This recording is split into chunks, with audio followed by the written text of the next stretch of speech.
जय हिंद विद्यार्थियों। प्रस्तुत है कहानी नेताजी का चश्मा।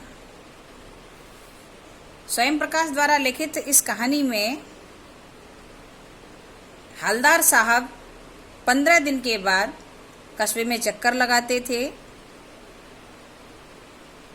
तो वो देखते हैं कि कस्बे में नगरपालिका के द्वारा छोटे मोटे काम कराए जाते रहते हैं, जैसे शौचालय बनवा देना, पेशाब घरों का निर्माण करा देना, छोटे छोटे विद्यालय बनवा देना, प्याऊ लगवा देना, कबूतरों के लिए छतरियों का निर्माण करवा देना। उन्हीं में से एक काम कराया गया, चौराहे पर सुभाष चंद्र बोस जी की मूर्ति का निर्माण।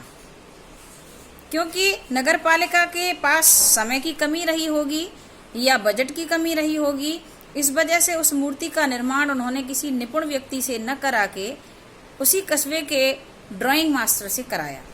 मास्टर जी ने मूर्ति का तो निर्माण कर दिया, पर मूर्ति पर चश्मा लगाना भूल गए। उसी कस्बे का कैप्टन नाम का व्यक्ति जो भावुक था, देशभक्त था, उसे यह चीज़ खलती थी। उसकी चश्मे की दुकान थी। वो चश्मे की दुकान करने के कारण फ्रेम रखता था। अपनी दुकान से चश्मे का फ्रेम लाकर सुभाष जी की आंखों पर चढ़ा देता है। हवलदार साहब 15 दिन बाद चक्कर लगाते थे वहाँ, तो वो देखते हैं कि जब मैं आता हूँ तब एक नया फ्रेम मुझे नेताजी की आंखों पर दिखाई देता है। कौतूहलवश वो पान वाले से पूछते हैं।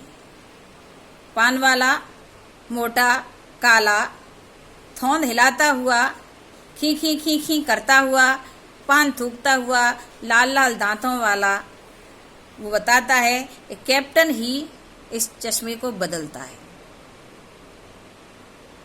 हवलदार साहब पूछते हैं, कैप्टन बदलता है? ये कैप्टन कौन है? क्या कोई आर्मी का रिटायर फौजी है? पान वाला थोड़ा कम संवेदनशील था।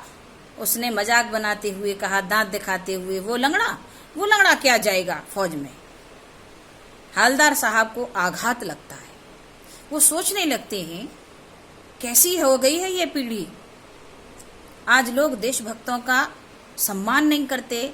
जिन देशभक्तों ने अपने देश के लिए, हमारे लिए जान कुर्बान कर दी, आज लोग उनकी खिल्ली उड़ाते हैं। उनके सम्मान करने वाले देशभक्तों की खिल्ली उड़ाते हैं।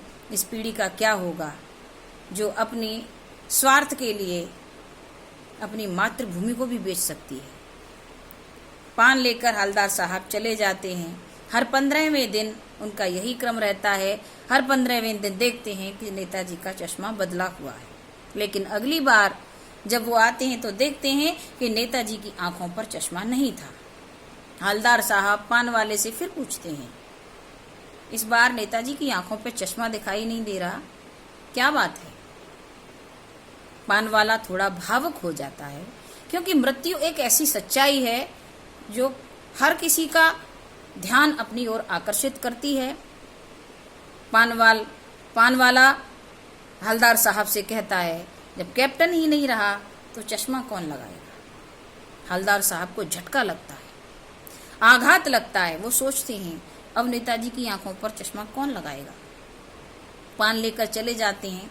सोचते हैं, अब जब मैं आऊँगा तो इस मूर्ति की तरफ नहीं देखूंगा, क्योंकि अब मूर्ति की आंखों पे नया फ्रेम बदलने वाला तो कोई होगा नहीं और मेरे कौतूहल का अब कोई विषय नहीं रहा।